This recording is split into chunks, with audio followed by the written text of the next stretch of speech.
21 November, Komisi 3 DPR RI menetapkan Setio Budianto sebagai Ketua KPK terpilih untuk memimpin lembaga anti rasuah.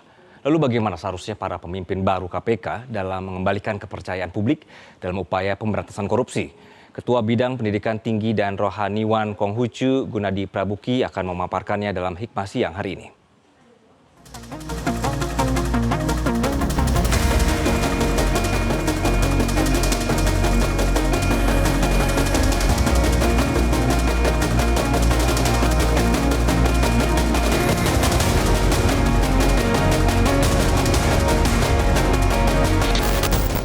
21 November lalu, melalui rapat pleno di Komisi 3 DPR RI telah mengeluarkan nama untuk Ketua KPK yang baru, yakni Setio Budianto yang berhasil memperoleh 45 suara dari fraksi-fraksi di DPR Komisi 3 untuk menjabat sebagai Ketua KPK periode 2024 dan 2029. Dan menanti sepak terjang terkait Ketua KPK yang baru saat ini perlu kita melihat dari berbagai perspektif. Dan saat ini sudah bersama saya Rohaniwan Gunadi untuk membahas terkait sepak terjang dari pimpinan KPK yang baru tersebut dan harapannya menurut Agama Konghucu. Selamat siang, Wensen. Ya, siang Tasya. Wensen, ini kan kemarin pemimpin KPK baru telah terpilih melalui rapat di 21 November lalu. Dan mungkin pandangannya nih terkait pemilihan rentetan Ketua KPK saat ini, Wensen mungkin boleh sedikit. Ya, kalau soal prosedur pemilihan kan memang sudah ada peraturannya ya. Bahwa yang terpilih beliau itu kita sudah tidak bisa komentari, tapi tentu saja kan harapannya ada pemimpin baru KPK yang terpilih, mudah-mudahan ini ya lagi-lagi kan bisa menjalankan tugas dengan amanah, karena persoalan korupsi ini juga persoalan kan yang sangat krusial ya bagi bangsa, mungkin bagi seluruh kehidupan ya bangsa-bangsa yang ada di dunia ini ya, terutama Indonesia tentu saja kan isu korupsi kan cukup tajam juga ya. Betul. Jadi tentu besar harapan kita semua rakyat Indonesia dengan terpilihnya Ketua KPK yang baru bisa betul-betul berfungsi ya, amanah sebagaimana yang diharapkan. Korupsi berarti hilang, mungkin mimpi indah kalau sampai hilang ya, tapi minimal bisa mengurangi, menekan angka korupsi di Indonesia. Wensen, kan ini rentetan kasus kemarin juga sempat menyangkut Ketua KPK Firly Bahuri seperti itu. Dan mungkin bagaimana seharusnya KPK kini berbenah untuk mengembalikan marwahnya, mengembalikan citranya di hadapan masyarakat Indonesia? Iya, memang sebuah paradoks sekali ya Tasya ya. Ketika lembaga komisi yang harusnya memberantas korupsi, ada korupsi di lembaga itu. Jadi seperti orang yang bertugas menjaga keamanan justru membuat kekacauan kan. Ini sebuah paradok yang luar biasa ya. Kita berharap KPK yang sekarang tentu lebih tegas ya. Bahasa umum kita sering dengar kan ya, tidak tebang pilih. Tapi walaupun kita juga paham ini kan sebuah lingkaran yang tidak gampang ditembus, dibongkar, tapi kita tetap berharap dengan rakyat Indonesia semuanya bahwa ada ketegasan, ada kerja yang benar-benar tidak tebang pilih. Mudah-mudahan marwah KPK bisa kembali kepercayaan rakyat ini.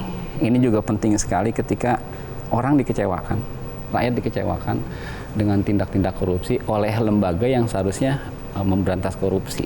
Mudah-mudahan bisa lebih tegas dan berwibawa lah KPK hari ini. Lebih tegas dan lebih berwibawa. Wensen, kemarin kan kalau kita menilik sedikit terkait proses pemilihan pimpinan KPK ini di DPR, itu pembahasan utamanya adalah penolakan OTT, operasi tangkap tangan ini di KPK.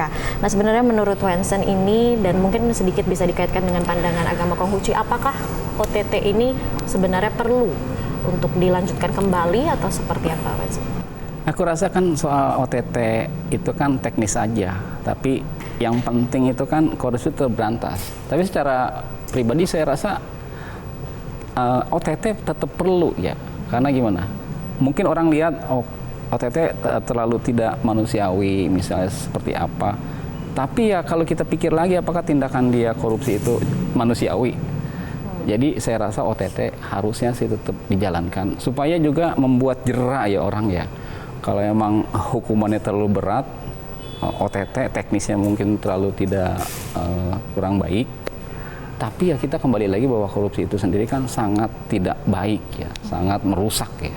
Jadi saya pribadi harusnya ya OTT jalan terus lah. Jalankan terus ya menurut pribadi. Nah, Wensen, ini sebelum kita mengakhiri diskusi, mungkin ada catatan kah dari Wensen ini untuk mendorong KPK, lembaga anti rasuah tersebut, supaya lebih aktif lagi dalam memberantas korupsi di Indonesia, dan mungkin sedikit dikaitkan pandangan agama Konghucu terkait korupsi ini seperti apa dan apakah baik?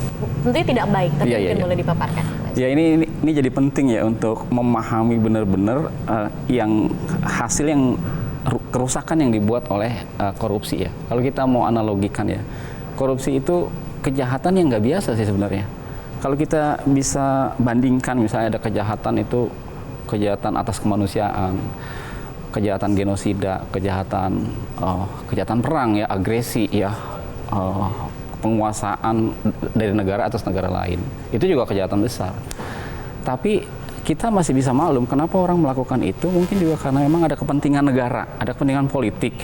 Negara satu menguasai negara lain, menyerang, mengagresi, termasuk tindakan genosida, kejahatan atas kemanusiaan itu juga bisa jadi itu juga dilatar belakangi oleh tugas negara ya.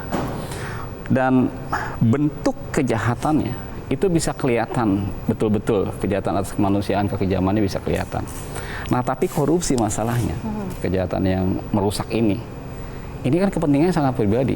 Tidak ada kan negara punya kepentingan untuk mengkorup dengan oknum-oknum tertentu atau menggunakan orang-orang tertentu untuk mengkorup. Nah, ini kan benar-benar pribadi. Dan masalahnya lagi, kejahatannya itu, kekejamannya itu, bentuk kekejamannya tidak kelihatan. Tidak seperti misalnya genosida, kejahatan perang, agresi, itu kan bentuk kekejamannya kelihatan. Jadi mungkin pelakunya sendiri sebetulnya secara nurani tidak sampai hati, cuma karena tugas. Tapi bayangkan korupsi, kerusakannya itu tidak terasa. Tapi kalau mau berpikir secara mendalam, kerugian negara, uang yang tersedot karena kasus korupsi itu kan begitu besar. Kalau kita mau sebar itu untuk mensejahterakan rakyat, itu kan sangat penting sekali ya, sangat tinggi sekali pengaruhnya. Nah, jadi kejahatan korupsi itu kan kepada penderitaan rakyat. Jadi penderitaannya sangat luas ya, tetapi memang tidak kasat mata kekejaman seperti kejahatan-kejahatan yang lain. Nah, ini perlu disadari banget bahwa kejahatan itu akan mudah sekali berulang karena pelakunya juga tidak merasa itu sebagai kejahatan, itu masalahnya. Beda dengan orang yang melakukan kejahatan genosida, kejahatan kemanusiaan, agresi militer. Itu si pelakunya merasa kalau itu memang jahat. Tapi pelaku korupsi itu merasa dia baik-baik aja karena memang bentuk kekejamannya, dampak dari korupsi itu tidak kelihatan secara kasat mata. Tapi ternyata dampaknya luas sekali. Jadi KPK dengan dasar pemikiran ini benar-benar harus tegas. Ini bukan kejahatan main-main, bukan kejahatan kecil. Lebih dari sekedar kejahatan narkoba, bahkan terorisme. Yang sangat meluas. Jadi sekali lagi harapan kita KPK benar-benar tegas untuk memberantas korupsi, untuk bisa membuat rakyat Indonesia sejahtera. Karena berkaitan kan dengan kekuatan finansial negara kan. Gimana mau mensejahterakan rakyat kalau keuangan atau urusan finansial ini lemah? Padahal ada, karena di korupsi. Saya pikir itu tergolong jahat sekali ya, jahat sekali. Korupsi ini ya. Ya betul. Wensen, terakhir, kita perlu tahu hikmah dari diskusi kita hari ini terkhususkan untuk pimpinan KPK yang baru ini. Pimpinan KPK terkhusus, tapi kepada semua orang pejabat, pemegang kekuasaan yang punya otoritas, tentu saja KPK-nya harus berani tegas memberantas. Semua pejabat-pejabat, pemegang otoritas yang berkaitan dengan penggunaan anggaran, ya harus menyadari apa yang Anda lakukan itu betul-betul kejahatan. Ya, jadi ada dua hal yang menjadi hikmah. Siapapun yang punya kesempatan dan punya otoritas harusnya sadar yang kita lakukan itu betul-betul kejahatan. Jadi jangan lakukan lah. Dan KPK harus benar-benar tegas untuk memberantas kalau ada yang masih melakukan.